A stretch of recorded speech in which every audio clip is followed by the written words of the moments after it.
1 semester of law school. 1 semester of criminal justice. 2 experts. I'm Kristin Caruso. I'm Brandi Egan. Let's go to court. On this episode, I'll talk about a terrible case of road rage. And I'll be talking about fraud, embezzlement, and the Vatican. I'm very excited. I know, you love a good fraud case. I love, and yeah. This, I feel like you'll enjoy. Yeah. Yeah, it's definitely a Kristin case for sure. Okay, great. Not so much a Brandi case. How did you even find this? I stumbled on it and I was like, like the headline caught me and I was like, I feel like I could do this. All right. But before we get to that, Kristin, I'd like to welcome you back to a segment that we haven't done in a minute.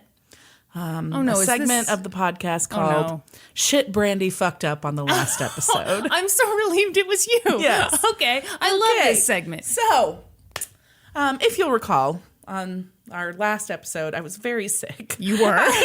And apparently didn't feel the need to reference my notes that often, and I really fucked something up. And it was like, in my notes. Sure. Okay, so I talked about the life insurance payout that Sharon Kinney got. Right, you said it was $38,000. Like, yeah, if I recall, adjusted for inflation, it was $38,000. Yeah. Could not have been more wrong. Okay.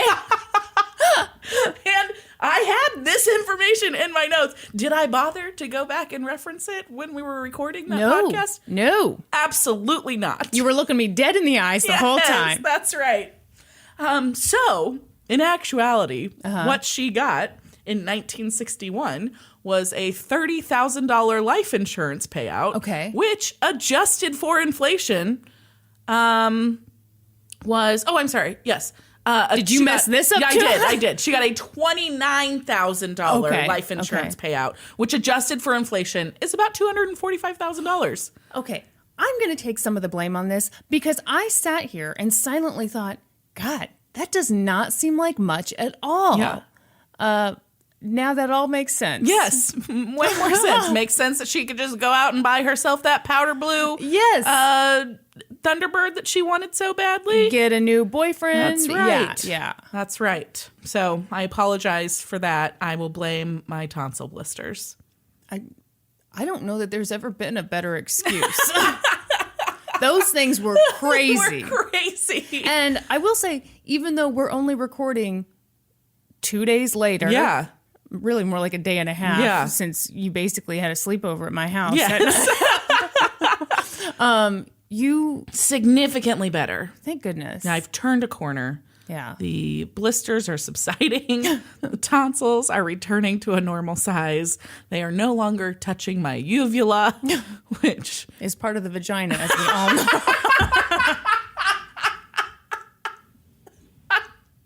Those things were huge. Jesus.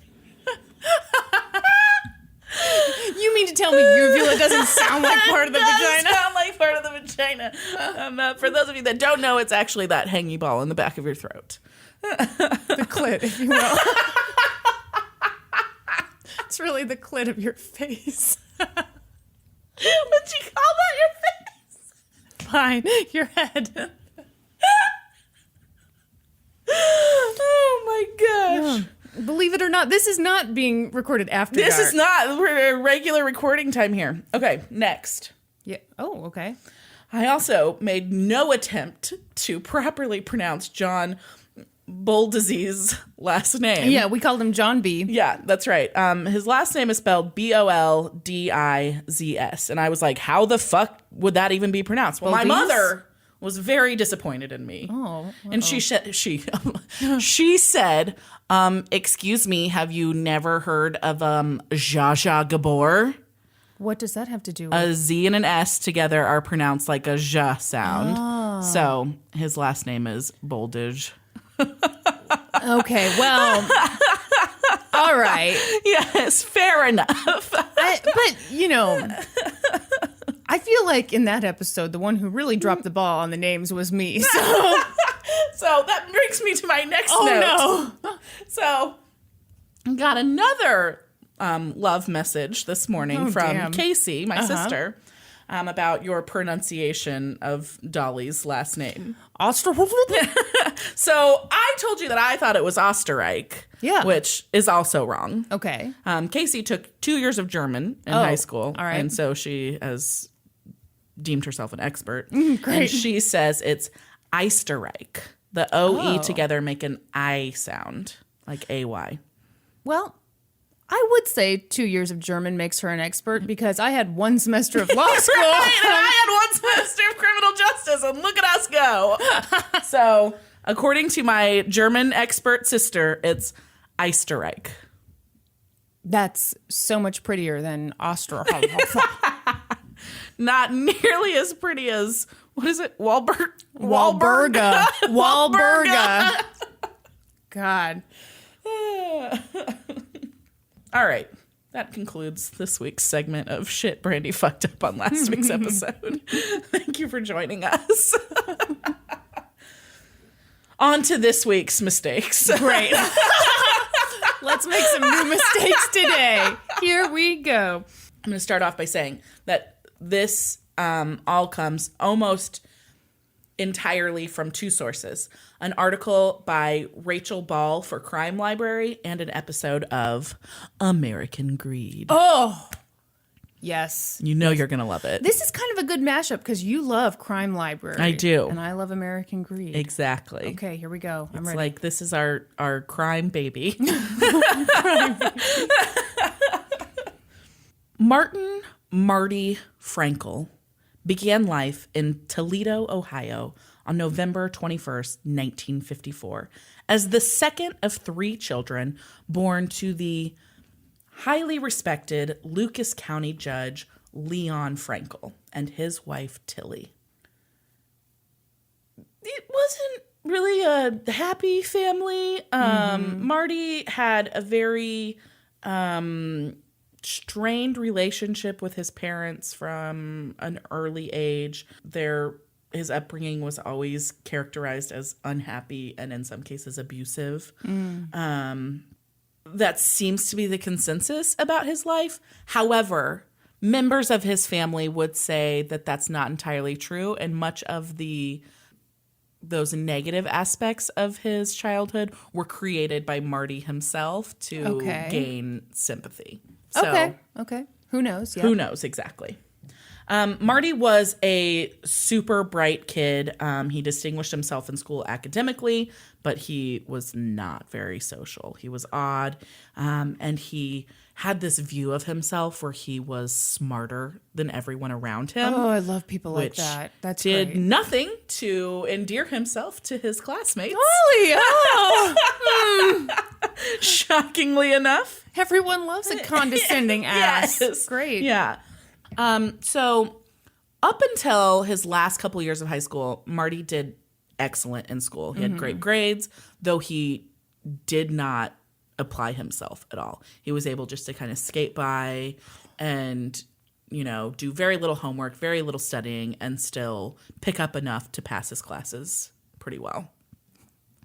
I used to be so jealous of those people in high school that I would do that too. But the thing is, you didn't have the same result. No, I wasn't smart enough to do that. So here's what I did. I have that crazy sponge brain, so shit stays in there. But I was terrible about doing my homework. I hated doing homework. And so I'd do excellent on the tests. Right. And then I'd have to turn in a bunch of homework on the last second. Why were we like that? I don't know. Yeah. It's not like I couldn't do the homework. Right. And I'd always catch it up great. like I always did. And so, but I hated doing homework.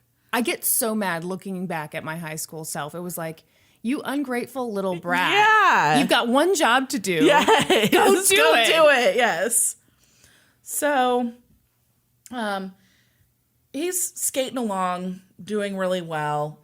And then all of a sudden, he just isn't anymore. And it turns out that Marty has developed this kind of test phobia. So he's not studying. He's present in class all the time. He's doing his classwork. But when it comes to a test, he just freaks out. And this phobia, this pressure phobia, would carry on with him throughout the rest of his life. Had he built himself up so much in his own head that the idea of being threatened or challenged was like too much? I think likely. Yeah. Okay. Yeah. Okay. And so he managed to finish high school and get into a good college. He went to the University of Toledo, and then his anxiety about test taking just grew and grew and grew, and he ended up like racking up like 200 hours of uncompleted credits. What? Yes. As he just would not finish a course. God, now I'm wishing I could remember how many credits it takes to finish a bachelor's degree. Right? I mean, that seems crazy. Yeah. Yes. And just like a ridiculous amount of money that would have been wasted. Yeah. Yeah. Although this was back in the day when you could actually That's true. afford to go to school. Yes, exactly. The good old days. Yes. So he can't complete his courses because he can't handle taking the test. So he drops out of college and he kind of toys with the idea of selling real estate. But as I already mentioned, he was not very personable. And Yeah, you have to be. That's like the number one Yes. thing when it comes to being a realtor is you have to be able to be very personable. You have to talk to all kinds of people. And people have to trust you. Yeah. So being a know-it-all who thinks you're better than everyone else. That is like the worst job for him. Yes. So that didn't work out. So he started to take an interest in the securities markets. So he viewed the financial markets as a way of becoming wealthy very quickly. He became obsessed with learning everything he could about the brokerage business. His textbooks were the Wall Street Journal, Fortune, Business Week. And he was still living with his parents at this time, but he was spending his days hanging around brokerage houses, learning how trades were made, what decisions were used to, or what deciding factors were used about when to buy and sell stocks, and how to use like that specialized equipment that brokers use. Okay. So I don't know who was letting him like just hang around like the brokerages like this, but he got a lot of firsthand knowledge from this. Okay. He was sure that the world of finance would be his ticket to the lifestyle of his dreams. So he kind of grew in this like theoretical knowledge of how the securities market worked. He knew the ins and outs of how everything was supposed to work. But he didn't have any actual like hands-on knowledge of doing actual trades or anything like that. Okay. And at that same time, he kind of became focused on the wrong side of it as far as ethics and morals go. Great. So he became obsessed with this guy, Robert Vesco, who I'd never heard of, but he swindled hundreds of millions of dollars in one of the largest frauds in U.S. history. Wow. And so he became like obsessed with this guy and learning like the ins and outs of how he did what he did. But that guy got caught, right? Of course he did. So why? Well, yeah, he could just figure out how to do it better because he's better than everyone, Kristin. I'm sorry. I forgot that he was better than everyone. Right? So in the mid-1980s, Marty decided he was going to put all of this knowledge that he had gained into practice. And one of the brokerage houses where he had spent kind of a lot of time learning things and just observing was John F. Schultz Incorporated. It was a small company in the Toledo area and had an affiliation with Dominick & Dominick, which was a big trading house in New York City. John Schultz and his wife Sonia, who was a broker at their firm, and she was very successful by her own right. They were like the two partners at this firm. So Marty kind of like got his foot in the door here by pretending to want to be a client of theirs. Okay. Yeah. And so he started consulting with Sonia Schultz about, where the strengths in the market were and all of this. And then somehow this turned into him bouncing financial strategies off of her and her being convinced that he was an asset that they needed to lock down at their firm. Not a bad strategy on his part. Not at all. Not at all.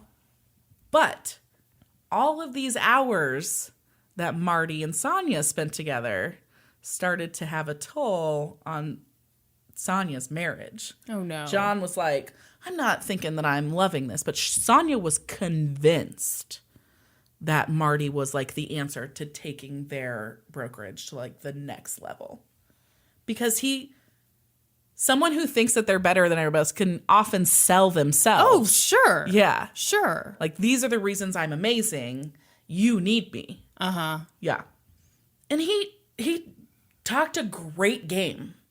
He told them that he developed this system that could help them identify stocks that would be future winners. Mm-hmm. So, and he came up with all of these examples. He told them, this did this, and I saw these things here and here and here, and then look what this stock did. Well, that is easy to do. You can sure do that in hindsight. Yeah. So like so this is what won them over. They're like, yes, come on in, be a part of our firm, absolutely. And then John starts looking into it further, and he's like, hold the fucking phone.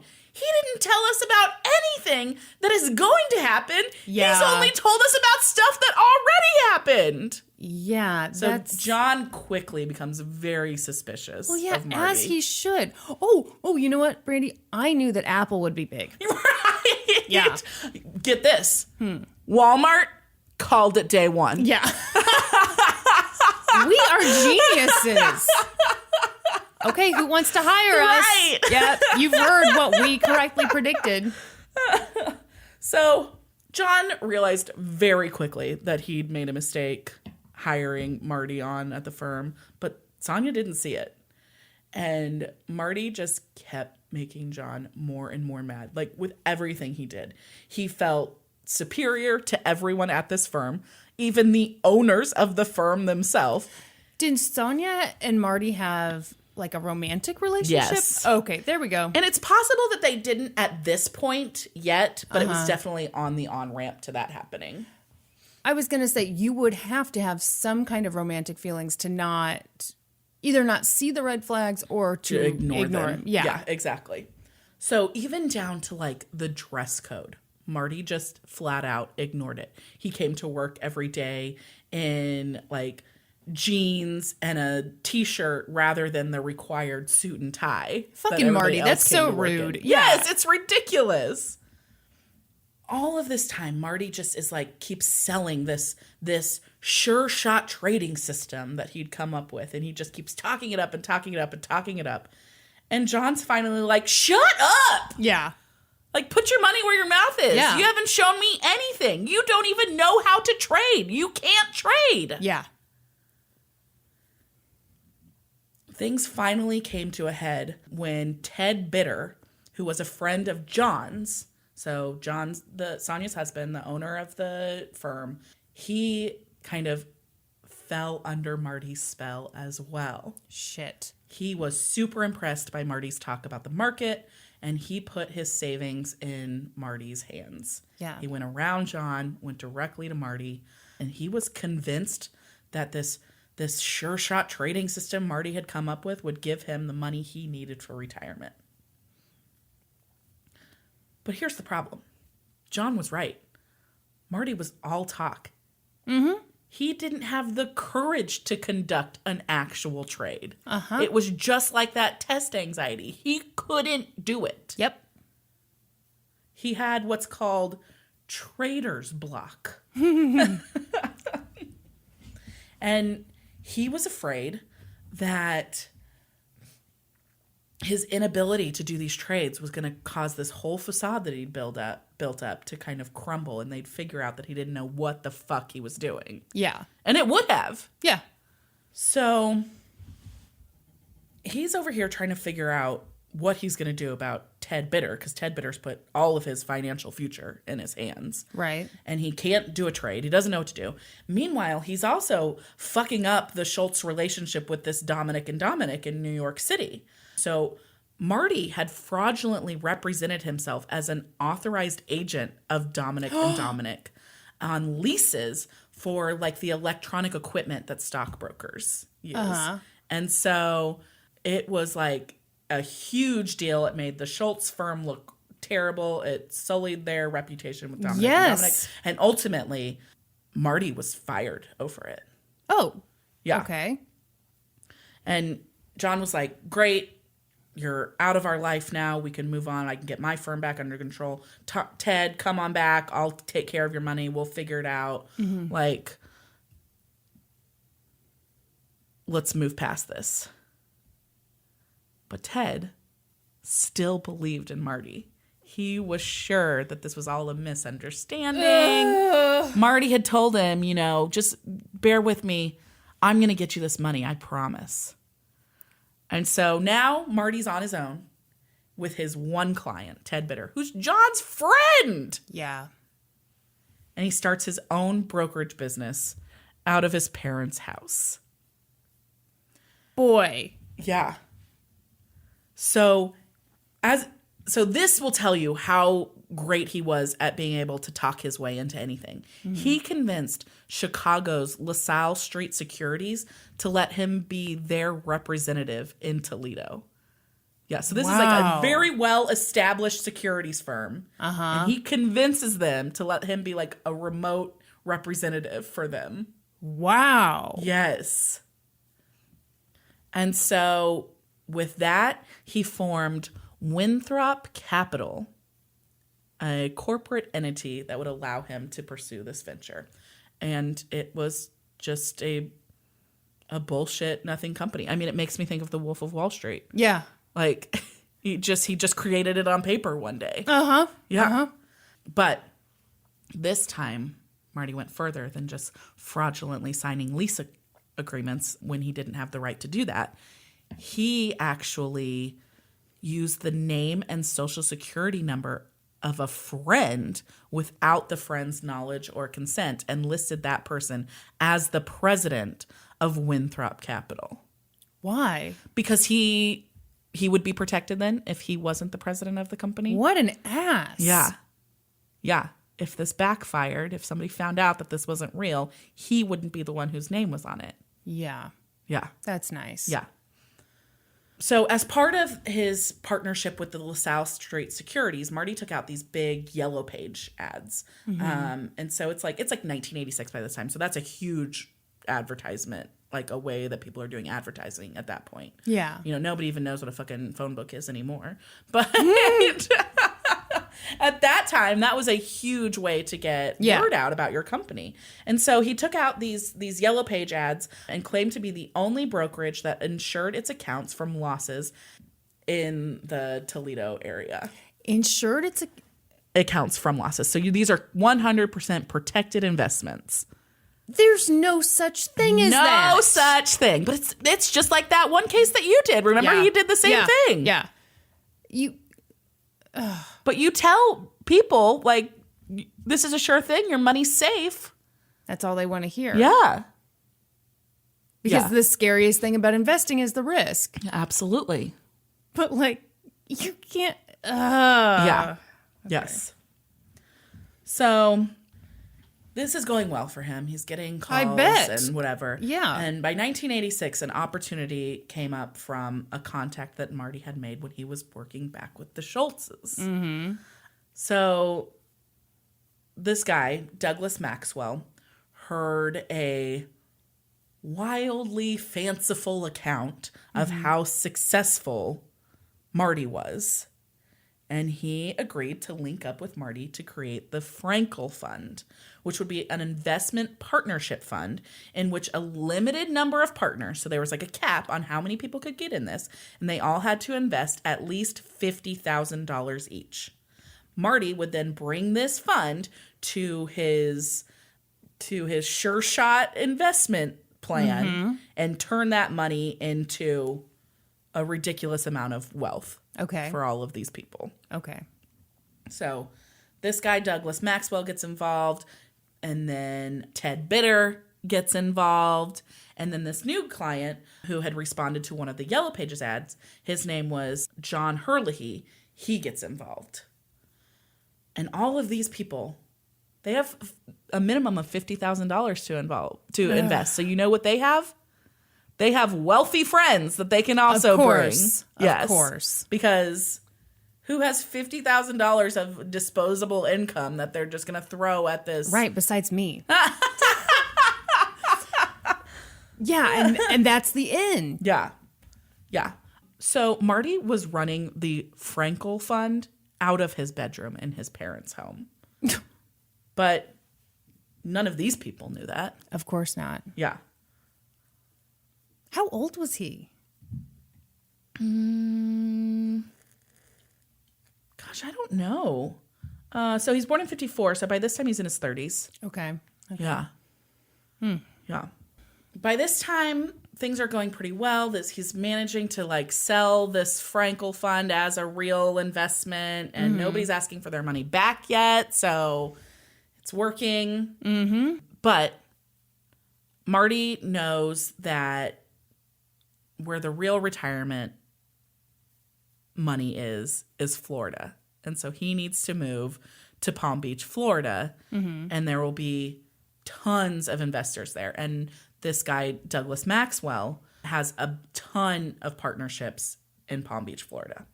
So Frankel decides he's going to move there and really grow this fund there. Eventually, like upwards of $1 million find their way into this Frankel Fund. So It's got investor upon investor upon investor. And most of it was lost on bad trades. Douglas Maxwell ended up being the one who did all of the trades because Marty couldn't do it because of his anxiety. And most of it was lost. The stuff that wasn't lost was used to cover Marty's living expenses. What do you mean lost, though? Like bad trades. Like they lost it in the market. That's impossible, though, because he had that. I was like, what do you mean? Yeah, I mean, you're right. He had that sure shot method. And it was guaranteed to not lose money. That's so I exactly just right. don't understand how this could have happened. Yeah. Finally, the jig was up. Yeah, I mean, there's only so long you can do this. Ted Bitter realizes that his money's gone. John Herlihy is like, fuck, where'd my money go? Like, and Marty can't produce it for them. Right. And so they go to authorities.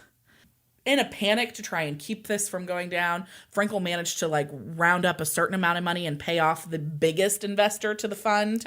So somebody could say that they had come out okay. But he couldn't give money back to everybody. It was just gone. Yeah. So in 1991, the Securities and Exchange Commission, the SEC, finished up an investigation into this, and they barred Martin Frankel for life from the securities business. They said, he's not a genius. He's not a financier. He's kind of like a Woody Allen character that people kind of feel sorry for and then trust because of it. Yeah. Oh, that's weird. Yeah. And so, because he doesn't look like a threat. Yeah. Okay. And so in 1991, he was banned from the securities business for life. They didn't spend a ton of time on this investigation because it wasn't a ton of money that was involved. There weren't a ton of people involved. It seemed like he was just a small-time operator, and that with him being banned, like, the threat was gone. Okay. But what the SEC missed, because they didn't do a very big investigation, was that Frankel had already created a new venture over on the side. How did they miss that? They just didn't go in deep enough. So in 1989, he had already created Creative Partners Fund, which was another scam, just like the Frankel Fund. But the minimum investment this time was only $10,000. Oh, good. Get more people in there. Yes, exactly. So it was designed to pull in a much broader base of investors, and it didn't require like a certain level of net worth to be involved. Like your everyday people could get in this. Yes. And they're being guaranteed that their money is safe. Yes. Yeah. He hadn't created this on his own. And this is also partly why the SEC didn't find it. Okay. He had done it with the help of an established broker. Someone we've already met in this story. She didn't. Sonia set up the fund for him. She had left John by this time and filed for divorce. And she was helping Marty. And so despite his lifetime ban, Marty's like, I am good. They didn't even see that this is going on. I'm golden. I'm going to keep on keeping on. Yeah. Yeah. So he was preparing to take this to the next level. He was focusing on creating shell corporations, opening offshore accounts, and learning how to launder money. Oh, great. Yes. Yep.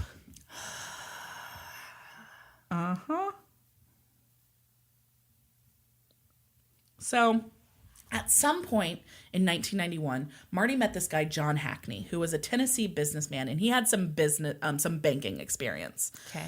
And he thought, like, this Tennessee guy thought that he was like this great business guy. So you've got this guy who thinks he's a genius meeting up with Marty, who knows he's a fucking genius. I mean, just a match made in heaven, right? Yeah. And so he comes up with this idea that he wants Marty's help in. He wants him to put together a group of investors to buy this troubled life insurance company, Franklin American Life Insurance Company of Franklin, Tennessee. So there's a reason that he wanted him to buy a life insurance company, and I'll get there in just a minute. Because I'm like, what the fuck are you going to do with a life insurance company? It's interesting. Okay. So around this time, Marty has started up another trust company, the Thuner. That can't be how that's pronounced. I would hope not. Thunor. Thuner. Yeah, I mean, sooner or later. That's terrible. Wait, they had their choice to make... He made this up, yes. Oh, my. So he sets up this trust company, and according to the documents that were set up with this, it had a $3.7 million fund from investors. That's very impressive. Yes. And again, Marty wasn't alone in setting this up. Yep. His good buddy Sonia was all on that paperwork with him, as was someone who had no idea that he was involved in any way. That same friend? Different friend. Okay. The Tennessee guy, John Hackney. All of a sudden, he's the sole trustee of this Thuner Trust. And he has no idea. Wow. Yes. So Marty had started this trust company right about the same time that he met Hackney, because he liked this idea of buying these life insurance companies. And he was like, let's set this up in a way that I am protected, but I can get my hands on this money. Because here's what I didn't know about life insurance companies. So they can often, when they're in trouble, they can be purchased at a very low price. But they're often valued way higher than that, because there are state regulations that require insurance companies to keep very large reserves of money so that they can pay out claims to policyholders. Sure, that makes sense. Yes. Okay. So when an insurance company is in trouble, it is sold off at a very low price, but it has a big cash reserve on hand because of state requirements. I feel like you're giving us business tips right now. And so Hackney meets up with Marty, and he's like, hey, let's save this insurance company. Yeah. And Marty's like, yes, let's. Excellent idea. Excellent idea. Very good. Yeah.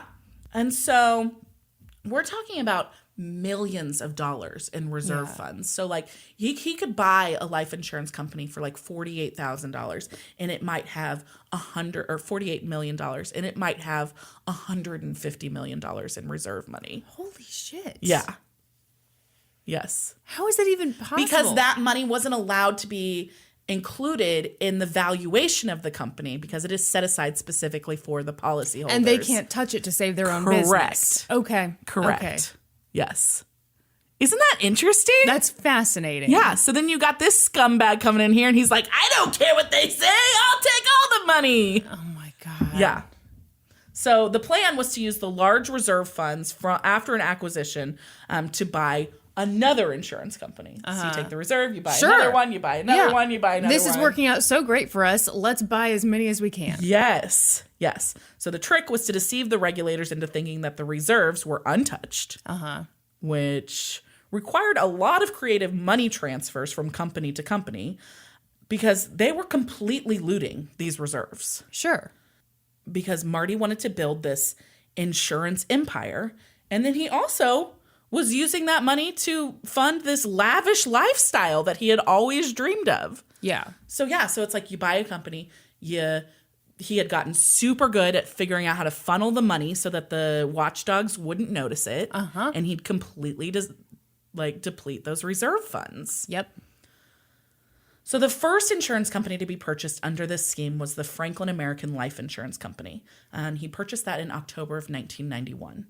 Insurance regulators were thrilled to see this company saved because that's what it looked like. It looked like they saved it. It was like this Thuner Trust was going to put like $4 million into it. And in return, it had a $20 million reserve fund. Mm-hmm.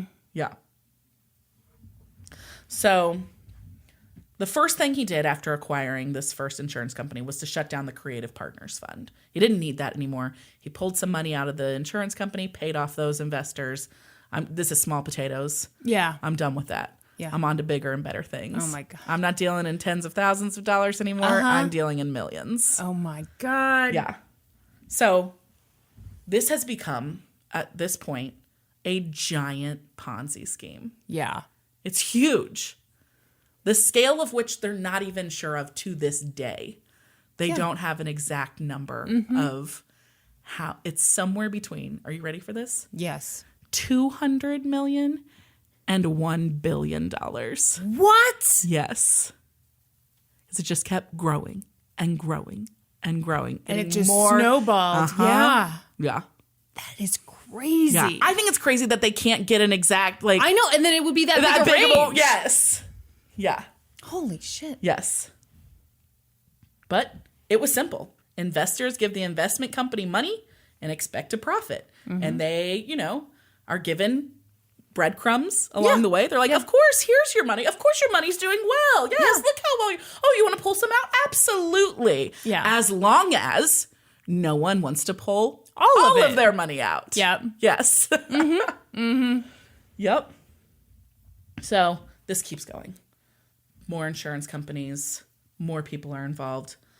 I'm not even sure what the number of companies that they ended up buying for in it. But by 1998, this Thuner Trust claimed to have $434 million in assets, when in actuality it had nothing. Yeah. Yeah. That's amazing. Uh-huh.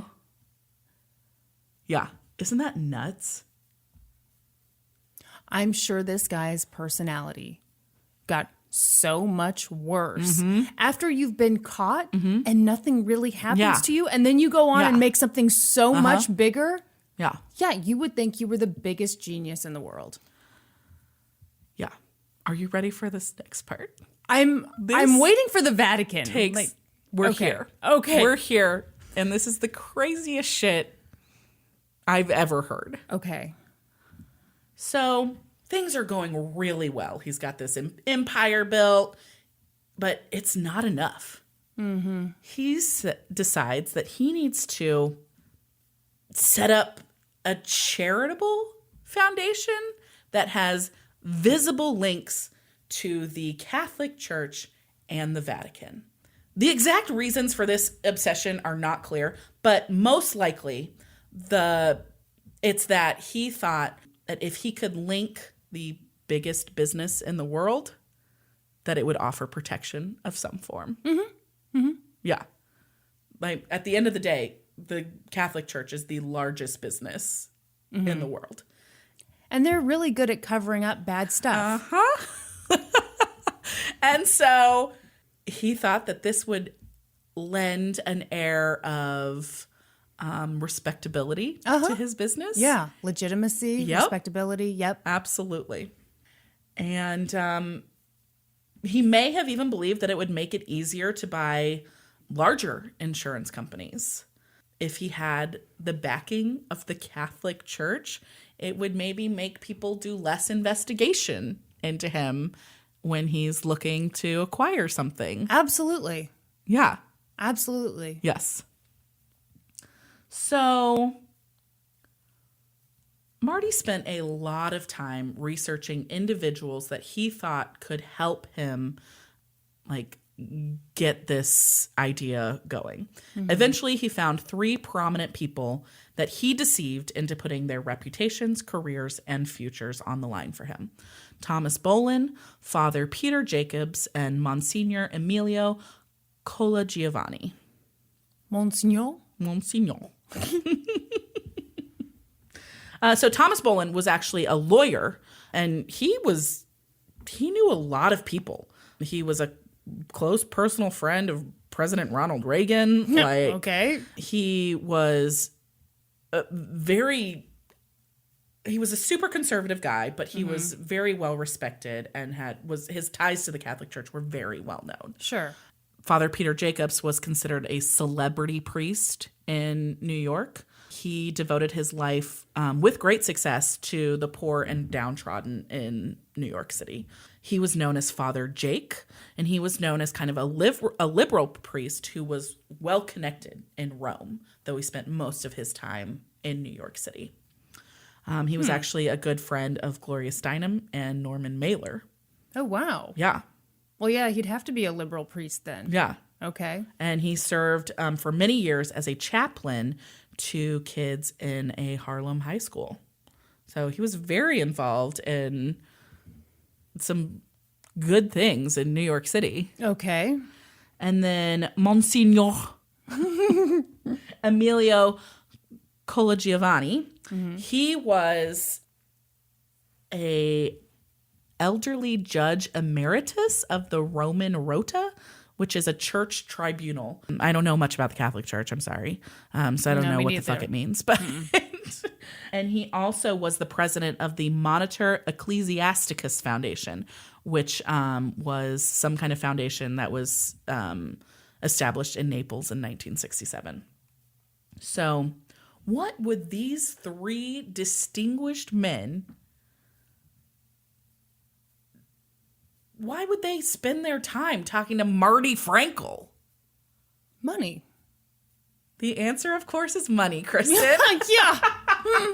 So Frankel reaches out to them, and he's not even going by Marty Frankel at this time. He's assumed some other identity. He's calling himself David Rossi, which is actually a real friend of his. Mm-hmm. Because I guess if they, look too hard into Marty Frankel, they might find out that he's not who he says he is. Sure, why not? Yeah. And so he convinced these 3 that he was a wealthy genius and he wanted to give some $50 million to Catholic charities. And he needed their help to do that. Yeah, who's going to question that? Right? Yeah. Yeah. So he did a lot of preparation for this, and they kind of call this like his ultimate con. Mm-hmm.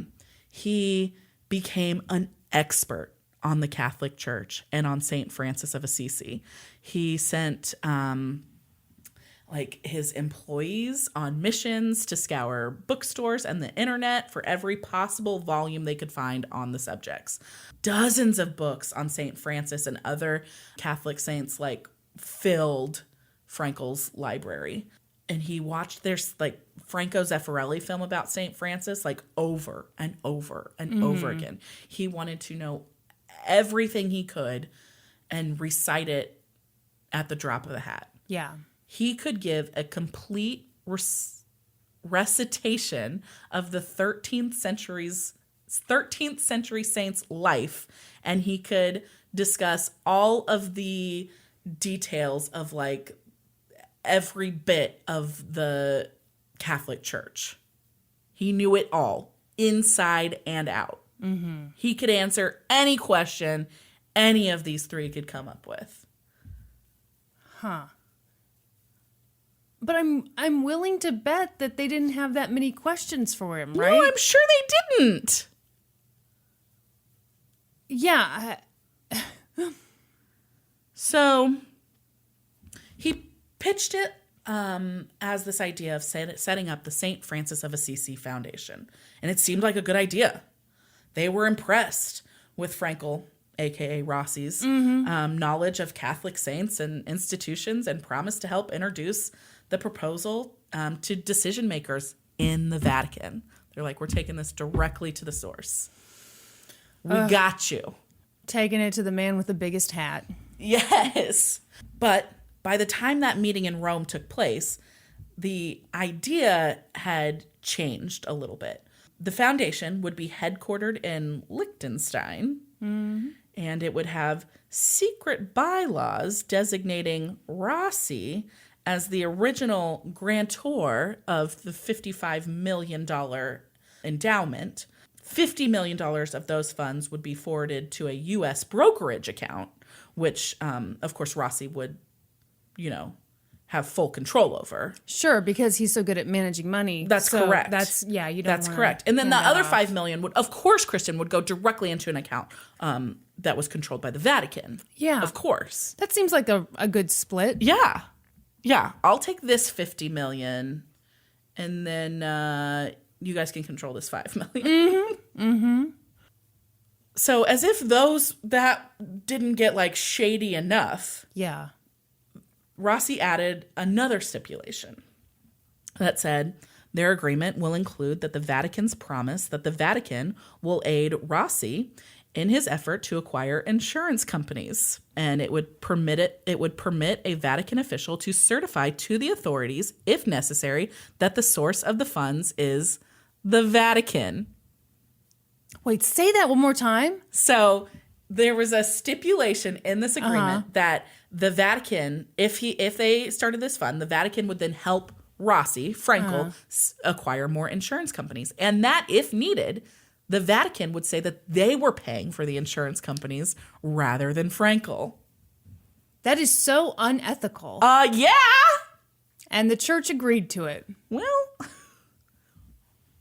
no. Apparently somebody at the Vatican was paying attention because it didn't get completed in the way that Frankel wanted. Okay. The final deal did take place, but it wasn't exactly how Marty proposed it. It would not be, so it wouldn't be directly tied to the Vatican. Instead, it was tied to Monsignor Colagiovanni and his existing foundation that he worked with. Okay. So it was tied to the Vatican through a third party because the Monsignor's organization was tied to the Vatican, and now this fund was tied to right. Okay. So he didn't get exactly what he wanted, but most of the aspects of that original $55 million deal remained in place. Well, yeah, he got very damn close. He got way too damn close to exactly what he wanted. Yeah. So as this kind of all came out, they started calling this the Immaculate Connection. Oh, gross. But basically, it would keep a regulatory community from looking too closely at his insurance empire. And the church would benefit from a safe distance from his crooked dealings. It was the perfect deal for everyone. They got to have money funneled to them without it, looking too terrible. And he got the backing he needed. This makes me sick. It's horrible. Yeah. So, by this time, I think Marty's head's fucking huge. He can barely stand up straight. Well, sure. Right?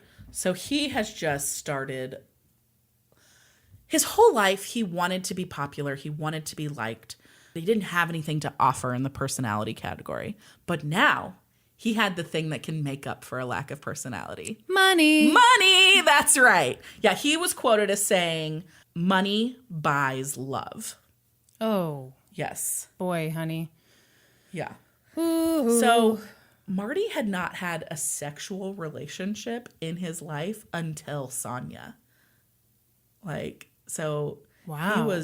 He was 32 years old by the time that he and Sonia started having an affair. And that was the first sexual relationship he'd ever had in his life. By this time, Marty is living his best life. He has all the money in the world. He decides he is going to set up this amazing house, and he's going to move Sonia and her daughters in. And so he leases this crazy mansion in Greenwich, Connecticut. I have an address for you if you want to look it up. He leased it? He leased it. Probably he can't buy it because they start looking too deep into his finances, right? I thought you leased a car. I didn't think you leased a house. You can lease a house. Oh, okay. Yeah. These are the things I don't know. Okay, lay that on me. 889 Lake Avenue, Greenwich, Connecticut. Okay, got it. Here we go. Oh, I'm just looking at a rock wall. Oh, okay. Hang on. I think I saw it on Zillow. I saw like a little picture of it earlier. It says it's currently not for sale, but it's 6,800 square feet. Yeah, it's huge. Good grief. And this is like, yeah, I can't find an actual picture of the house itself, though. Well, that's a bummer. Hang on. Ooh, okay. Go to Remax. They've got the bird's eye view of the place. Oh, good. Ooh. Oh, yeah. I mean, the house has a parking lot. It, in fact, does. That is a honking piece of property. No kidding. In Greenwich, Connecticut. That is a hefty price tag, you know. Pronounced Greenwich. It is not pronounced Greenwich. So he sets up this house. He moves Sonia and her daughters in. Her poor ex-husband. Can you imagine? Oh, no. No. Although, I'm sure he eventually. Yeah. But along with all of this money comes paranoia from Marty, obviously. And he sets up all of this crazy security stuff. He has this high fence installed around the entire 3-acre property, which, of course, pissed all the neighbors off. Well, sure. And rumors started spreading constantly around town about all the secretive behavior that was going on at this compound. They started calling it a compound. Mm-hmm. So his empire is growing. His embezzlement scheme is going perfectly. He's got the girl. He's got the house. His ego is fucking huge. Uh-huh. So now... I mean, if his ego was huge when he was living at mommy and daddy's house, running a business out of his bedroom, this has to be ridiculous. So what do you think is missing from his life now, Kristin? Oh, gosh.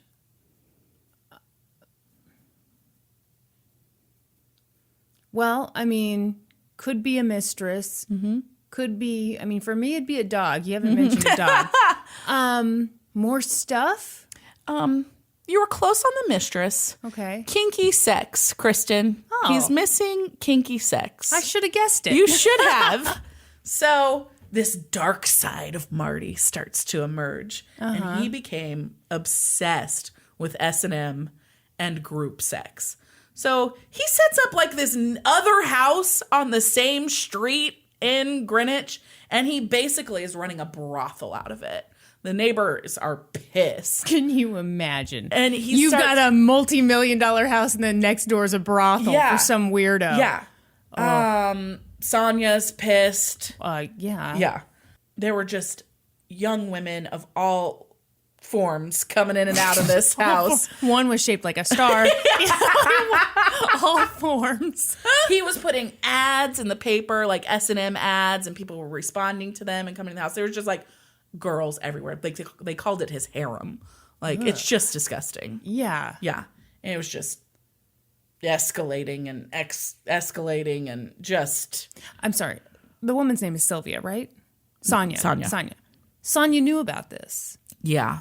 And she was his only real traitor, right? Or she was a critical part. She was a critical part in setting up all of the legit, like the companies in the beginning. Yes, she leaves. She's over it. She and the girls move out. Yeah, no kidding. Yeah, she's had enough. I think the brothel is where I would also draw the line. Yeah. So at some point, a young woman named Frances Burge responds to one of Marty's ads. Mm-hmm. I mean, these are like ads in like a shady men's magazine. Like, well, sure. Yeah. And so she shows up at the house and he's not impressed with her. She's not what he's looking for, but he allows her to stay and she stays for a while. And then... Well, her name was Frances, so she was secretly 70, right? Right. And then... something happened, and in the summer of 1997, she was found hanging on the deck in the back of the mansion. Oh my God. Yeah, it was ruled a suicide. No, it wasn't. It was. Oh. It was the other women in the house said she battled with depression and whatever. So who knows what happened? I mean, poor Frances, but yeah. This was kind of like the tipping point for Marty. And he was like, oh shit, I think everything's about to spiral out of control. Yeah. Yes. It was inevitable, and Marty finally knew it. Eventually, some state insurance regulator would start poking around, and the jig would be up. Yeah. Like... The beginning of the end came in Mississippi. Wire transfers in and out of insurance company reserve accounts were central to deceiving the state regulators. We talked about that early on. Like, he had a way of making the reserves look like they hadn't been touched when he was funneling the money out of them. And so the insurance commissioner in Mississippi, George Dale, started asking questions about where this money would be going. So he's like, why is money being funneled in and out all the time? Like, this doesn't make sense. And he was like the first one to kind of catch this. And this has been going on for years at this point. Yeah. It's May of 1999. Oh my God. Yeah. And he's like, I think that something's going on here. And so he made some phone calls and he started looking into one specific one of these insurance companies, Liberty National Securities. Liberty National Securities was actually handling the funds of one of these insurance companies. And so he called up Liberty and he wanted to talk to whoever's in charge. It turns out that Liberty National Securities was nothing more than a mailbox in New York. Yep. And so he started taking a deeper look. And he started looking into the St. Francis of Assisi Foundation. And each step he took, he got more and more concerned. He wasn't exactly sure what he had found, but he knew something was up. Something was up. And so he placed Marty's 3 Mississippi-based insurance companies under state supervision. Whoa. Yeah. Big fucking deal. Yeah. Yeah.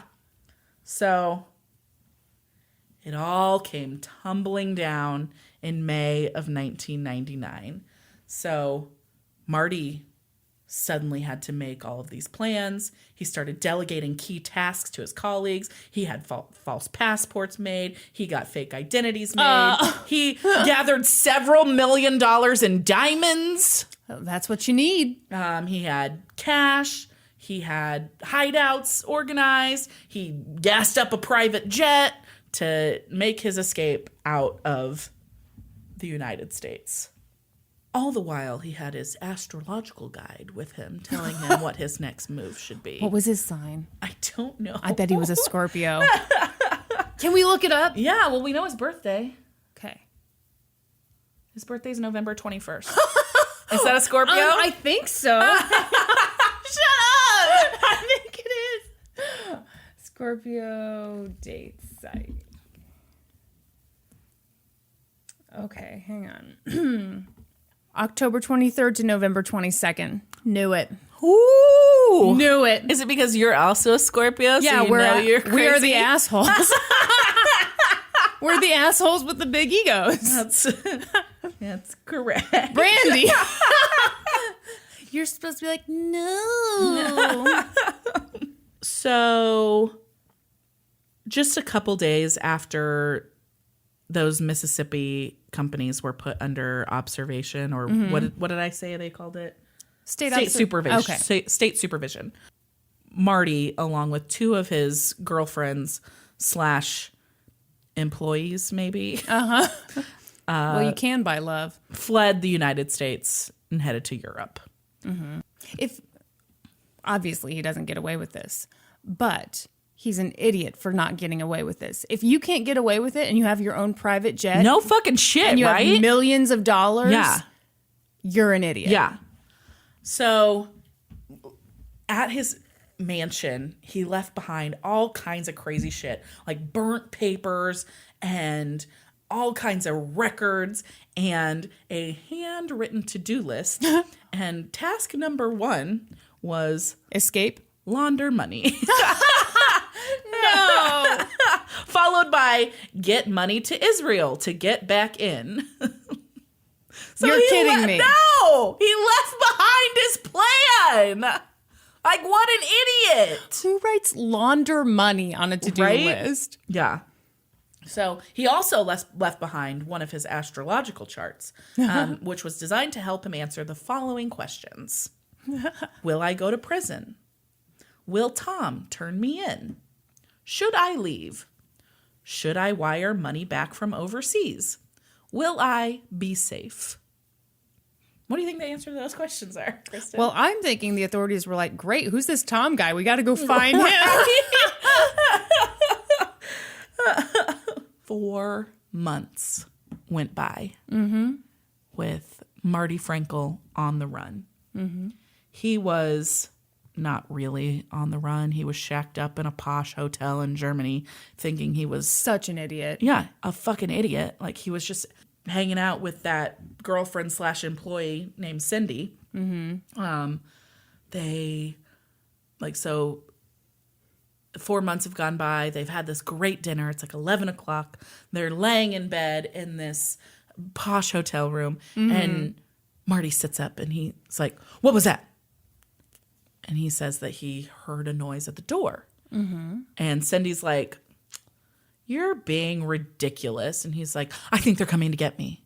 And she's like, stop. Like, they haven't come to get you yet. Nobody's here. Nobody knows you're here. It's been 4 whole months. We're doing great. We just ate all this lobster. I'm going to sleep. And just then, 2 German policemen broke into the room, and they took Marty Frankel into custody. It's actually funny because when they came in the room, they were focused on Cindy, and they seemed very confused because Marty just didn't look like an international fugitive. Finally, he was like, because he's just this like tall, lanky, skinny guy, and finally he was like, it's me. I'm the one you're looking for. Martin, what was his last Frankel. Frankel. Okay, I got to look him up. Oh. Yeah, no, he looks pretty lame. Yeah. Gosh, were his glasses always askew, or was that just so. one bad picture? I think always. God, the confidence that white men have. I'm telling you. Okay, I'm good. So, in October of 1999, Martin Frankel was indicted for masterminding the fraud that looted an alleged $200 million from insurance companies in several states. Good grief. So, prosecutors in the U.S. were building their case against Marty, but he's still over in Germany because Germany was building their own case against him for carrying false passports and various customs infractions, including smuggling in millions of dollars in diamonds. I don't understand what he was doing with the millions of dollars in diamonds. See, I think the diamonds were a good idea. Why? If you're truly going to go on the run,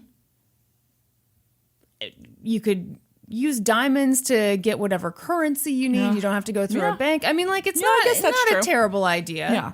I just wouldn't even know how to go about accruing millions of dollars in diamonds. Well, that's one of the things that separates you from this man. Do you think he went to Jared? He was all over Jared. I hate those commercials. So, I do too. I don't care for him at all. So, he's over here in Germany, and he, in a surprise move, pled guilty to the charges in Germany because he believed it could help him delay or maybe even completely avoid extradition to the United States. So... Did he just believe that on his own, or did a lawyer tell him that? No, I think he just believed it on his own. So here's why. So in June of 2000, Marty was 45 years old by that time. Okay. He was sentenced to 3 years in jail in Germany and fined $1.6 million in diamonds. Great. For the smuggling charges. So when that happened, he did an interview with like a German newspaper and was like, this is what I'm facing here, and I will gladly pay for my crime. Mm-hmm. But if you extradite me to the United States, I will be looking at the rest of my life in prison, which is cruel and unusual. No, it's not. Will you, as a country, Germany, allow that to happen? What? Yes, he basically said, you need to protect me. You know how crazy that American justice system is. Save me. Keep me here. Don't extradite me because you know what's waiting for me there is cruel and unusual. He's equated it to basically a death sentence. I don't even know what to say. This guy drives me nuts. Yeah. Yeah. Like he's going to be Germany's charity case. Yes, that's exactly what he said. He feel so sorry for you. I hope that Germany will respect its commitment to human rights. Fuck right off! You don't have a right to commit crimes and then escape the justice system. That's not your human right. No! Fuck right off! Ugh. Yes. So he entered into kind of this lengthy appeals process in Germany and blah, blah, blah, blah. Yeah. Meanwhile, the case is working its way through the justice system in America. Were the people of Germany like feeling so sorry for them that they all just reached into their pockets? Oh, yeah. Yeah, okay, absolutely. Great. Absolutely. Finally, in March of 2001, it became clear that Marty was going to be extradited to the United States. And so, of course, he did what any normal person would do, and he attempted to use a piece of wire to cut through the bars of his cell and escape. But he was caught on security camera. Sure. And 2 weeks later, he was officially arraigned in American court, and he pled not guilty to the charges of stealing $215 million from insurance companies. He also pled not guilty to charges of racketeering, money laundering, and fraud. Why didn't the Germans save him? He was facing up to 150 years in prison and $6.5 million in fines. Okay. So he was ready to fight it, and he really, Well, because he was not guilty. Not guilty. It was That's also exactly cruel right. and unusual. That's right. Yeah. Ultimately, he ended up pleading guilty. Yeah. In exchange for a much lighter sentence. Good call. 17 years is what he ended up being He only got sentenced to. 17 years? Okay. That must have been just some lazy prosecution because 17 years. I think that there was part of it was that he had to agree to kind of tell them how he did certain things. See, that's what I mean by lazy prosecution. Well, and maybe lazy is not the right word, but it's one of those crimes that I'm sure it's hard to know exactly what we have here. It's kind of risky to take it in front of a jury. So, God. Yeah. 17 years. 17 years. And he didn't end up serving all 17 years. Shut up. He's already out of prison. Oh, come on. Yep. I hate this. He's out of prison. He did get in trouble following his release. Oh, boy. So I think he was released in 2015. So I don't know total time served because he spent some time in Germany and whatever, but 11 years, I think, is what he spent in prison. Good grief. He really had nothing to fear about America then. No, yeah. So somewhere between 11 and 13 years, I think, is what he ended up serving. So part of the condition of his early release was that he had to spend 6 months in a halfway house. Mm-hmm. And he got in trouble when he was at the halfway house and he got sent back to prison for a time. Really? Yeah, because they said he had a bad attitude. So the judge sent him back to prison for like a couple months and then he had to go do it again. And he's out of prison now. Wow. What's he doing now? I don't know. He has no money now and he can't do any kind of business. Well, we've heard that before. Right. So I'm not sure. I don't know what he's up to these days. Wow. Yeah. So in September of 2002, 82-year-old Monsignor Colagiovanni pled guilty to participating in the insurance scam. And I don't know, it got somewhere around 5 years for it. Death sentence, in other words. Well, right? Yeah. I mean. Yeah. And then Sonia Schultz, whatever, she also ended up pleading guilty to lesser charges of racketeering and money laundering and served some amount of time. Nothing significant. Wow. Yep. That was crazy. Yeah. Maybe he was a genius. If he only served that amount of time for what he did. Yeah. Good grief. Yeah. Yep. Man, white collar crime is where it's at. No kidding. Yeah, isn't that nuts? Yeah, he was officially released on October 27th, 2016. So from the halfway house and everything. Mm-hmm. So he's been a free man for the last 2.5 years. Isn't that nuts? I'm so angry right now. And that, like... I'm just thinking of all the people who are in prison for, like, pot or, like, just something I know, like that. right? It's like, this guy... But clearly he's some level of genius that he managed to make some crazy connections with the fucking Vatican. I mean, he... You know, I hate to call people geniuses. I know. But I think... When you throw ethics to the wind, and you have an understanding that money can buy everything, and I think we all know enough about the Catholic Church now to know that you can. They're not always on the up and up. So crazy. That was one of the craziest fraud cases I've ever come across. Like the scope of it is nuts, and that they still don't even really know. Yeah, like $200 million is like the minimum, and he's got money squirreled away somewhere. He's doing just fine. I guarantee you Marty Frankel is doing just fine. Yes, absolutely. Yeah. Probably looking at his astrological chart right now. Did you say astrological? Astrological? Okay, I'm going to pull it up. Should we pull up his horoscope for today? Yeah. Let's see what it is. Okay. Taking the easy way out won't... Taking the easy way out won't tempt you in the least today. This is not to say that you usually favor this approach by any means, yet it's safe to say that everyone is tempted from time to time. Well, goddamn. Well, if that's not fitting for Marty. Oh, Marty. Oh, Marty. You know what I'm guessing? Huh. I'm guessing authorities don't want to know how big this thing was. Oh, I guarantee. Because if they found out how big it was, if people found out, and then it was like, yeah, we let him stay in jail for 7 years, then there'd be outrage.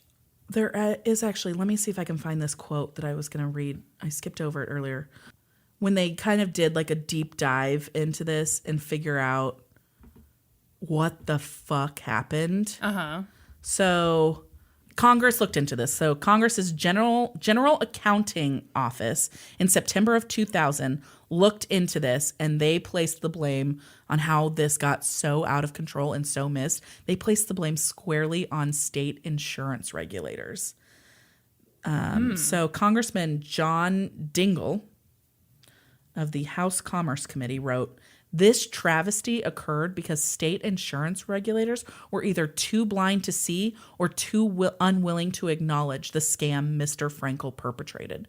This fraud went on for far too long, not because Mr. Frankel was clever and deceptive, but because he was operating in an environment where the regulators lacked the skill, authority, access to basic information resources, and healthy skepticism necessary." Wow. Woo!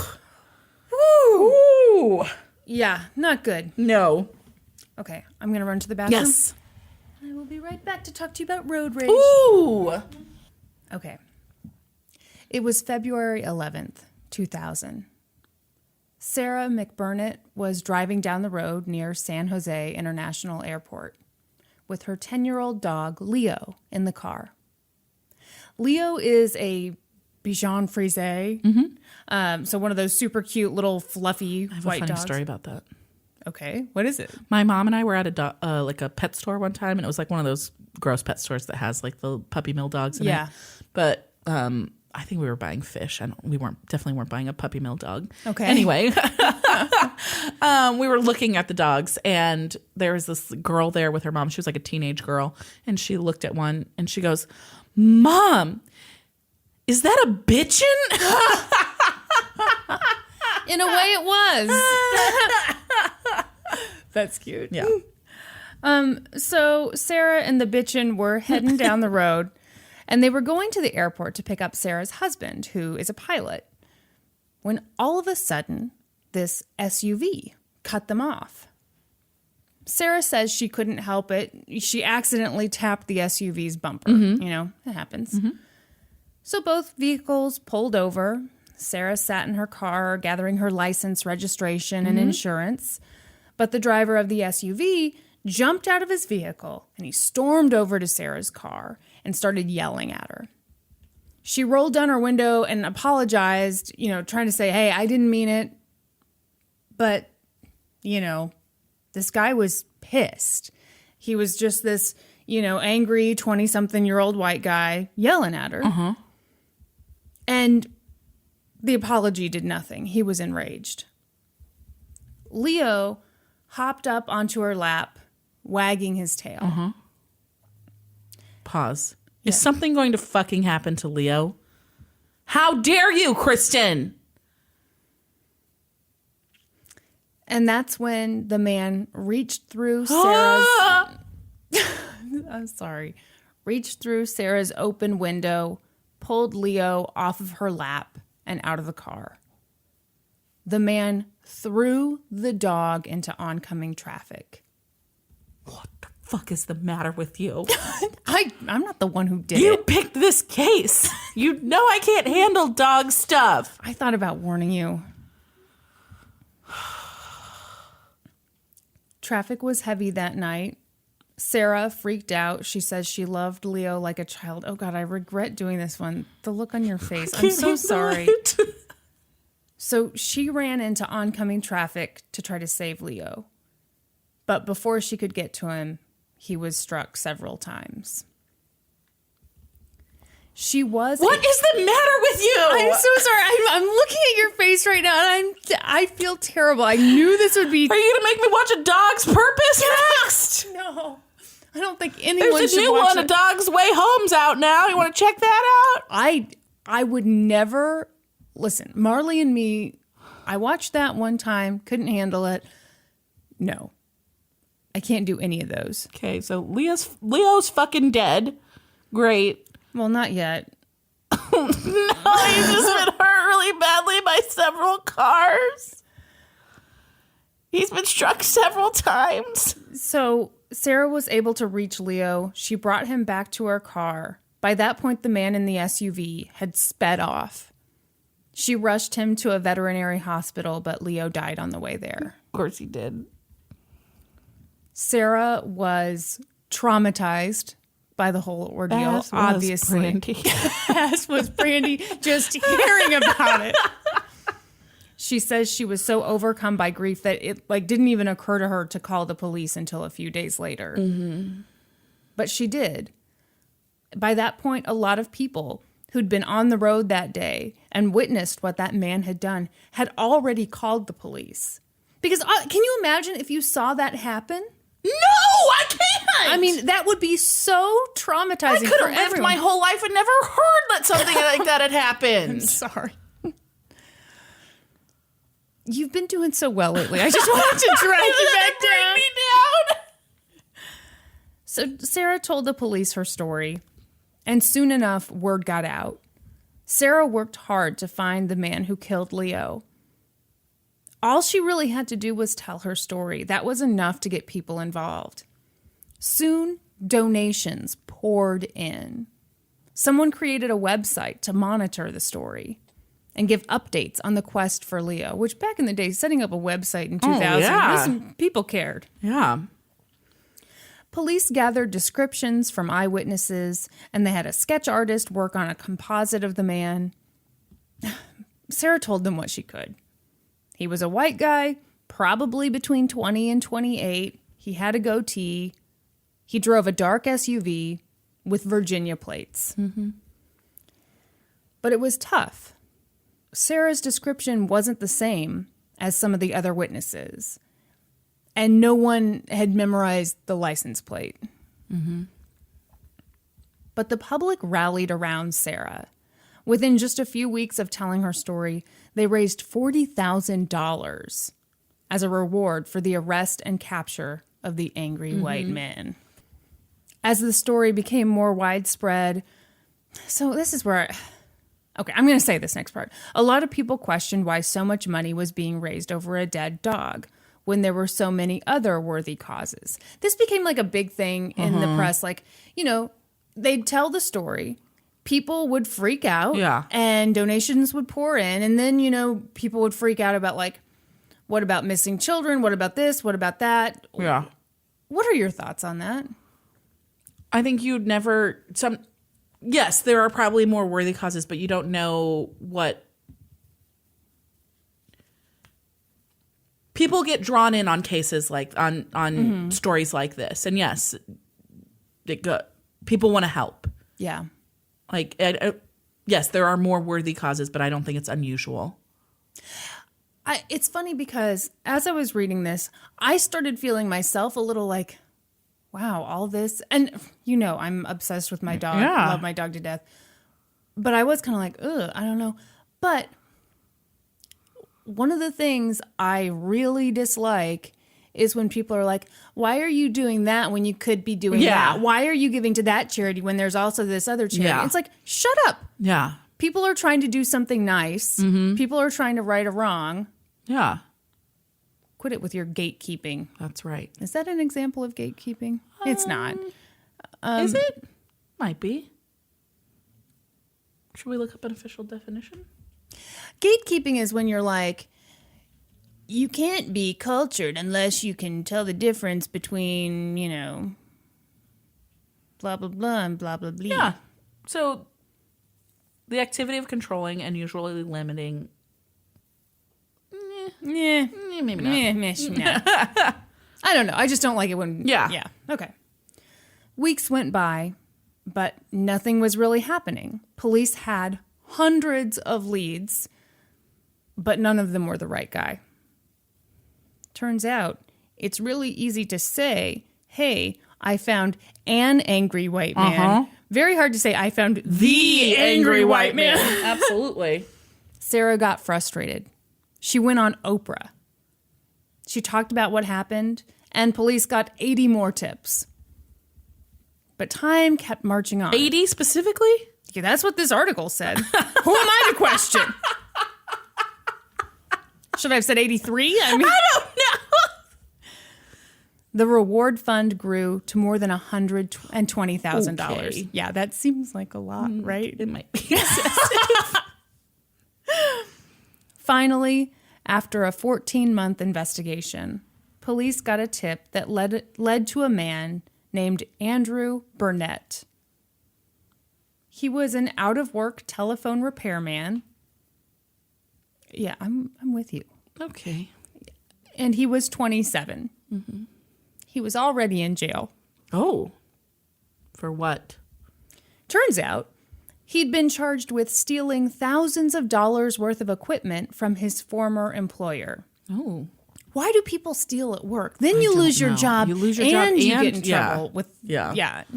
No, don't steal from work. Don't steal at all, how about? Well, but especially... I mean, if we're giving advice... Also, he was charged with lying to get out of a speeding ticket. Is that an official crime? Yeah, apparently it is. Oh. So here's what he did. He got caught speeding and then filed a document saying that he couldn't have been speeding that day because he was in Bosnia serving in the military. Okay. Yeah. Seems like a pretty easy thing for authorities. Verifiable. Yeah. So obviously he was not in Bosnia. Yeah. Andrew's trial took place in June of 2001, and it was pretty short. He pled not guilty to felony animal cruelty charges. Because, here's the thing, this had all been a gigantic misunderstanding. Mm-hmm. Mm-hmm. Mm-hmm. Listen, and boy, you are going to be feeling pretty bad for our buddy Andrew, who might be in Bosnia right now, might not be, I don't know. In opening arguments, defense attorney Mark Garcia, I missed a word in the script, said Sara McBurnett hit Andrew's car twice that day. And yes, he was angry, so he walked to her car to confront her. And he was standing outside her driver's side door, gesturing for her to pull over, when Leo bit his hand. So just running off natural instincts like anybody would. He flung him into oncoming traffic. Yeah, it was oopsies. No. The dog dropped to his side. And, after that happened, Andrew just walked back to his car, waited for the light to turn green, and went on his merry way. Bullshit. He had no way of knowing that Leo would die. He just acted the way anyone would. No. When they got bit on the hand. No. Bullshit. Deputy District Attorney Troy Benson said the exact same thing in court. He said, no, bullshit. Bullshit. No, Troy said, whoa. Sara accidentally bumped into this guy's car and he went ballistic. After he cut her off. Let's not leave that out. Well, and, I don't really get road rage. It's like these things just happen sometimes. It was an innocent accident. And thanks to Andrew, Sara is scarred for life. Yes. And so is Brandi. Weird that they didn't mention I know. You. A witness testified that Andrew jumped out of his car, flailing his arms and yelling. He did not angrily yet calmly walk to Sara's vehicle. He said that Andrew threw the dog about 5 feet. Other eyewitnesses also testified, and Sara took the stand. She sobbed. She told the whole story, and she said that no, Leo never bit Andrew. I mean, Leo seemed like a pretty happy little dog. One of the things they said, and I didn't write this down, was that the reason Leo kind of jumped over to her side was that usually, like, when they would go to the bank together, he would always get a little treat from the teller. So, he saw someone coming up and... Yeah, he thought he was getting a treat. Instead, he died. Thank you, Kristin. I shouldn't have said that part, should I? Why did you say that? I'm sorry. This is horrible. I mean, they raised over $120,000. Does that make you feel better? Like... No! Oh, well, okay. Andrew was expected to take the stand in his defense, but he didn't. Mm-hmm. And here's why. Before the trial, investigators discovered that Andrew might have had a history of violence toward animals. Mm. His former Navy supervisor was Audrey Warren. She came forward and said that when they were serving in Puerto Rico, he told her that he'd beaten a dog to death with a police nightstick. Excellent. Yeah. Great, more dead dogs. I'm sorry. Kristin, I couldn't handle the Pekingese dogs that were left in their kennels in the middle of the street in your John Robinson case. Okay. What fucking made you think I could handle this? I knew you wouldn't do well with it. Your reaction to that one was especially weird because that was like after so many dead women, and then you were like, "What happened to the dogs? Did they go a few hours without water?" Shut up! I love dogs. What about humans? I also love humans. Okay. Humans can fend for themselves, though. A small Pekingese dog who's locked in a kennel is going to get very hot and very thirsty. I had just finished talking about dead women. You're right. I'm sorry. You monster. Okay. Hold on. So he beat a dog with a nightstick. Yes, yep. I remember exactly where we're at, Kristin. Sorry. So the prosecution obviously wanted to talk about that at trial. They wanted to bring in Audrey to testify, but the defense fought hard for that testimony to not be heard in court. Mm-hmm. It'd be devastating to their case. It sure would. Ultimately, the judge ruled that Audrey could only testify if the defense raised the issue of Andrew's character. And obviously, that could have come up if he'd taken the stand in his own defense. Mm-hmm. So wisely, the defense chose not to put him on the stand. They chose not to address his character at all, so the prosecution wasn't able to bring up this other witness. Uh-huh. In closing arguments, the prosecution mocked the idea that Andrew reached into the car for innocent reasons. Troy said, "What was he thinking when he reached into the car and grabbed the dog? Did he think Leo wanted a walk? Did he think the dog needed some fresh air?" The jury of 8 women and 4 men deliberated for just 40 minutes. Holy shit. Yeah. What do you think they found? Guilty. Yeah, for sure. Andrew faced up to 3 years in prison. Mm-hmm. But a probation report recommended that he get just probation or at the absolute most 1 year in county jail. What do you think someone should get for this? Life in prison. For real, what do you think? Like a year. See, I actually, even though like you and I are obviously reacting to this story in very different ways, I think the punishment for this kind of thing should be super harsh. Mm-hmm. Using the logic that if you're going to do that to dogs, you could do it to people. You're for sure, in my mind, you're for sure going to do it to people. So you need to we need to get you off the streets. Mm-hmm. Anyway, at his sentencing, Sara addressed the court. She said, "Words can never convey the depth of love I had for my dog Leo." About Andrew, she said, "His clear intent was to terrorize me in the fastest and clearest way he could under the circumstances." Yeah, to me, this guy's a freaking psycho. Yeah. But Andrew didn't see it that way. He wanted leniency. It had all been an accident. He said, "I'm really sorry for what happened. I'd like to say that I'm sorry to the McBurnett family. If there's anything I could ever say or do to bring back Leo, I would." But Judge Kevin Murphy didn't believe him. Kevin Murphy? What? Kevin Murphy, what about? Hair products. Really? Yeah. It's like Paul Mitchell's less successful brother. I mean, Kevin Murphy. Yeah, Kevin Murphy. What's he do?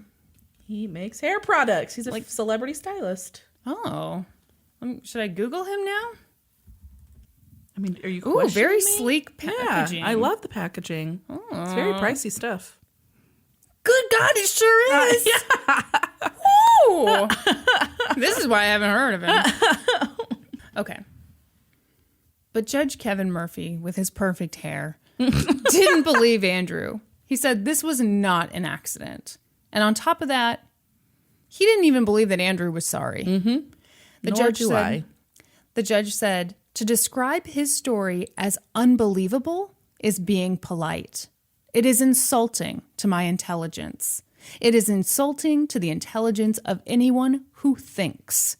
It is preposterous. Wow. Yet this judge was fired up. The judge said that Andrew was a danger to the community. Then he gave Andrew the maximum sentence of 3 years in prison. Wow. The courtroom erupted in applause. Because by this point, you know, animal rights people were all involved. I mean, people cared a lot. But the defense was stunned.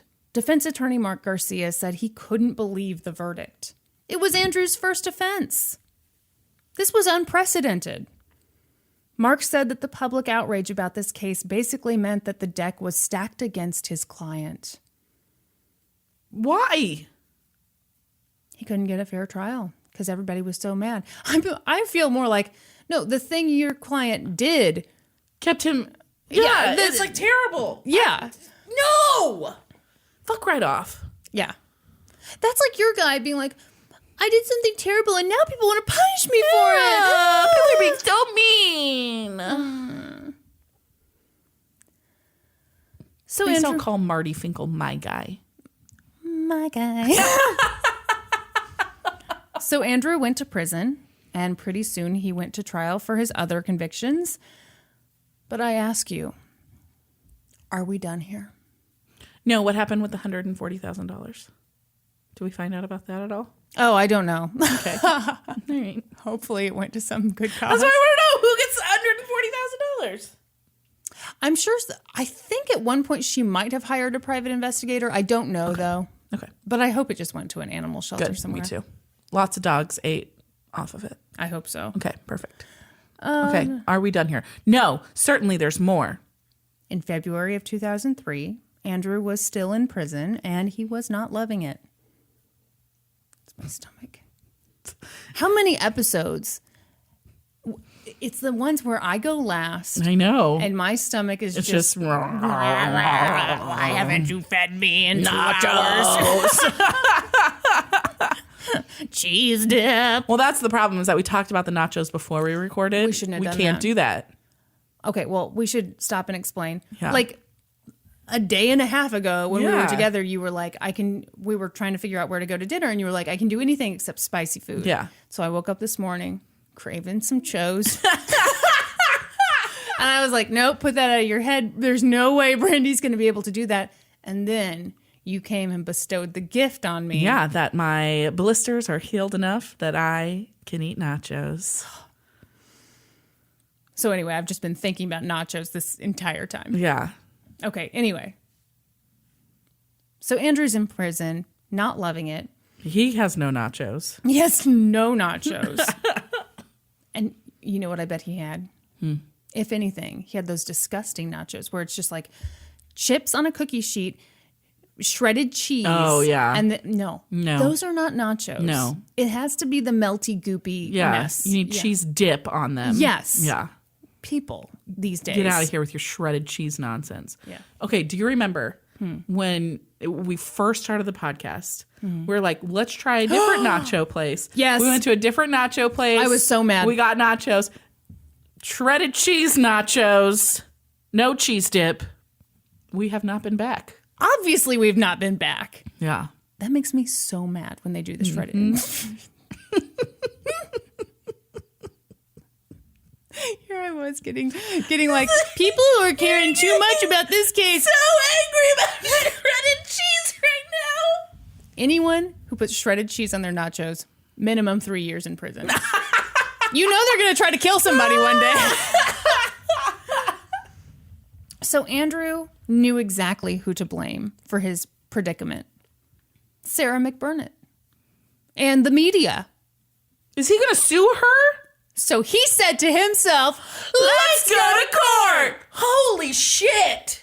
Yes. What the fuck? This is outrageous. This is so crazy. He sued Sara and the San Jose Mercury News for mental anguish. He wanted more than $1 million in damages. your head is tilting so hard right now. Can you describe what's happening in your brain? I just don't even understand that. He also wanted the county to waive all of his court fees and legal costs. Mm-hmm. He decided, are you ready for it? Mm-hmm. To represent himself in court. Of course he did. Yeah. Of course he did. Because no lawyer would bring this, you murdered a woman's dog and now you want to sue her for mental anguish? Great, I'm happy to take this case. In his lawsuit, he claimed that when Sara bumped her car against his, he suffered injuries to his spine and neck, and that she'd tried to hide the damage to her own car.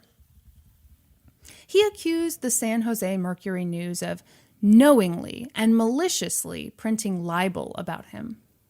He said that the newspaper had caused him humiliation and embarrassment, also fright and shock. Also fright and shock. And mortification. Oh. Not to mention lost wages.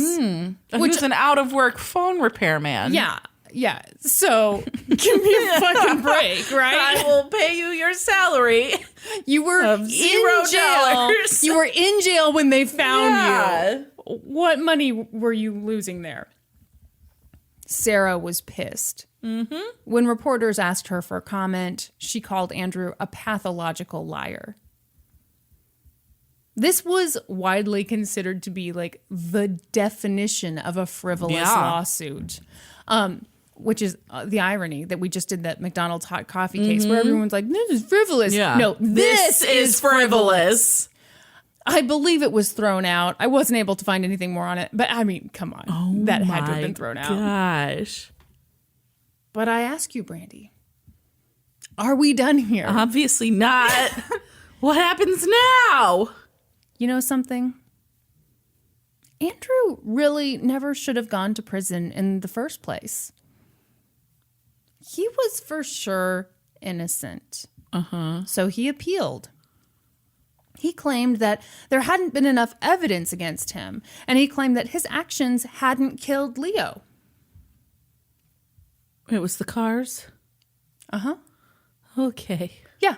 So Leo, here is this argument. This is infuriating. Leo killed himself when he ran back and forth on a dangerous road.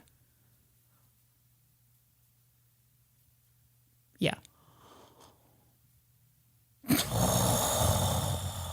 guys, Brandi's exploding right now. It's a slow burn. What the fuck? Can you imagine being Sara and hearing that? No. Oh no, your dog killed himself? No. Fuck your stomach. I know, my stomach. I'm trying to do a serious case here, and my stomach is like... Oh my... Leo killed himself. Yep, that's the argument.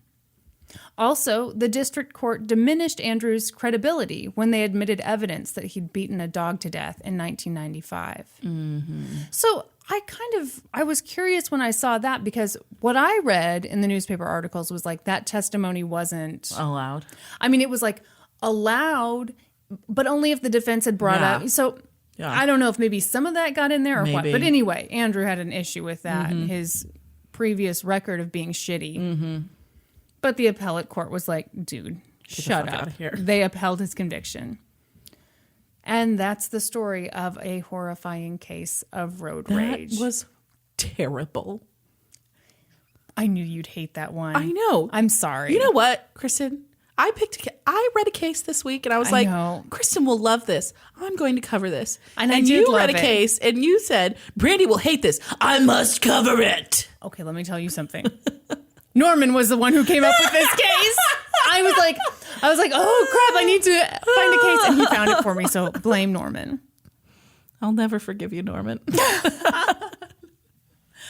Oh my God. Yeah, sorry about that one. That was a rough one. Here's something interesting that I don't know if she wants me to say this on the podcast, so I'll email her back and see if she's okay with me saying this. And, you know, obviously if it makes it in, she's fine. Yeah. So Cassie emailed us, and she's emailed us before. She lives in Oklahoma, and she listened to the lottery scam episode, you know, where like he was at Quick Trip. We talked about Quick Trip a lot. Here's what she wrote. I used to work at Quick Trip. They really are the best. And you mentioned you like them because they say, see you tomorrow. You were also surprised about the audio recording. Well, they are connected. Ooh. Yeah, get this. I love this email because I was like, I feel like I got the inside scoop. At QT, they sent in secret shoppers. You had to, 1, have your shirt tucked in and be wearing a belt. 2, greet people when they walked in the door. And 3, tell them some sort of version of see you next time. Mm-hmm. You got $50 for a perfect shop, and they actually did them a lot. I would get 3 to 4 shops a month, and I only worked there 20 hours a week. Wow. Yeah. At the registers, they record everything so they can verify shoppers. So now you know. They actually pay their employees really well. Yes. I love that about They train them really well. Yeah, they they're pay them really well. So good there. Yes. Yeah. And it shows. Yeah. Imagine that, paying people a living wage. Weird. Yeah. Interesting. That is inside scoop. Thank you, Cassie. Yeah, it's really, really cool. I'm thinking about adding this other part. I don't know if she wants me to add this other part. I'm going to add this and we'll see if she doesn't want it. She goes, and I found this out mostly because some crazy old lady accused me of the terrible offense of calling her dude. I was like, I didn't call her dude at all. Pulled up the audio from that register, and there was a group of little league boys in front of her, and one of them said dude, so we solved that mystery. Uh-huh. Oh, and since I have short hair, the lady kept calling me it and that thing, which is pretty much a million times worse than calling someone dude. Yes. No kidding. What the hell? Oh my gosh. So that lady's Fuck a that monster. old lady. Yeah. No kidding. Holy shit. I wrote back, holy shit, that woman is a certified asshole. Yes, in fact. But anyway, I hope she's okay with that. Yeah. Oh, wow. In my email back, I told her I'd include this in my show notes for next week's episode, and that was a long time ago. So included now. Yep. Oh my gosh, that's great. Is she the one that informed us how to pronounce Miami? Yeah. Okay. Yeah, I think so. Hang on. Yep, she sure did. Yeah. Mm-hmm. Yeah. Cassie's been very good to us. Thank you, Cassie. Please keep it coming. We love it. Yes. So I've got some pretty devastating news, Kristin. What's that? We're still not at 2,000 ratings and reviews. What? I thought by now, for sure, we'd be kidding. For surely we'd be there.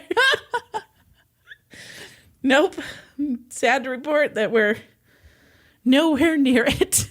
So I've decided that, I don't know why you didn't come up with this idea earlier, but I think that my idea is that we should break that goal down and instead focus on 250 ratings and reviews. What a brilliant idea. See, it's like taking a baby step. Uh-huh. And, you take enough of those little baby steps, you'll eventually be at that big goal. It makes it more manageable. Interesting. Uh-huh. Wow. Yeah. I came up with that idea all by myself. So, guys, brand new goal coming at you. We've never mentioned this ever before. This before. Never. 250 ratings and reviews on iTunes. Please help us out. Head on over there. Leave us a 5-star rating and review. Only 5 stars. We'll settle for nothing less than excellent. I hate that. I cringe at that. Why? I mean, it's definitely what we want, but have you ever listened to a podcast where they ask for a 5-star? I know, I hate it. I hate it too. Yeah, it's why we've never done it before. Okay. Like, we've never asked for it that way. Please, just leave us a rating, leave us a review. Okay. Feeling better already. And then while you're at it, find us on social media. We're on Facebook, we're on Twitter, we're on Instagram, we're on YouTube, we're on Reddit. Find us, all of those places. And then be sure to join us next week when we'll be experts on 2 whole new topics. Podcast adjourned. And now for a note about our process. I read a bunch of stuff, then regurgitate it all back up in my very limited vocabulary. And I copy and paste from the best sources on the web, and sometimes Wikipedia. So we owe a huge thank you to the real experts. For this episode, I got my info from the Associated Press, the Francis Examiner. You know what I got distracted by? In Washington Post, I have that O capitalized, and I was looking at that. Post!